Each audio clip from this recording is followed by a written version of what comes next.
The ultimate problem with video games is simple. They aren't real. The time, effort, and energy you put into a video game doesn't usually pay you back in the real world. When you put time, energy, and effort into learning a language, you're able to communicate with a larger number of people. On the other hand, when you complete a video game, the only rewards you receive are digital.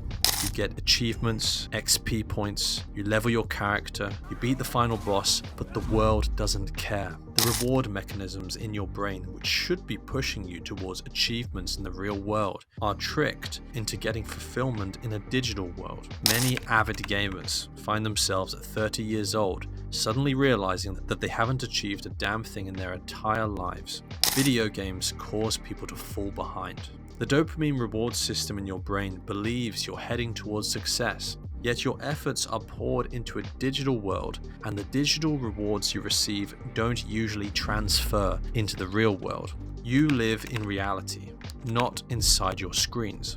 Therefore, if you want to make the most of your life, you need to direct your efforts towards your goals in reality. While many gamers will claim that they've learned many important lessons through playing video games, the truth is that those very same lessons could have been learned more effectively and more accurately if they were just learned in the real world. A gamer might claim that they learned problem-solving skills through gaming, yet those problem-solving skills could have been learned far more effectively while learning to be an electrician, or even just working as a waiter in a restaurant. None of this is to say that video games can't be a great experience. So, how should you play video games? Play games with a storyline, characters, and most importantly, an ending of some kind.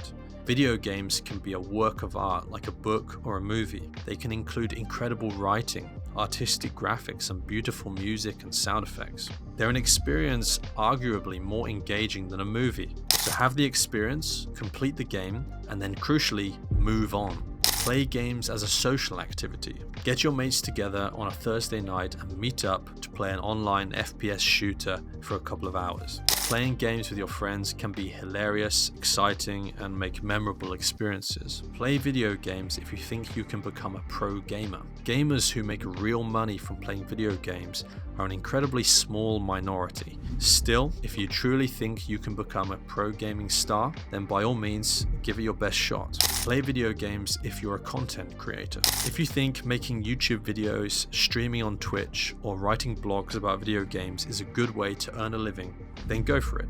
But even then, you should ask yourself an important question. If you could make a living playing video games, would you choose to do so? Do you want to spend the next 10 years paying the bills by streaming yourself playing games on Twitch? How you shouldn't play video games.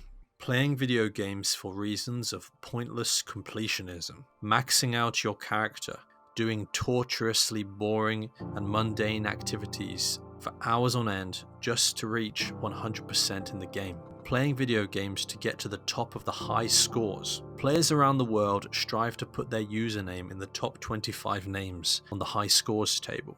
They feel as though this will give them some sense of notoriety or fame.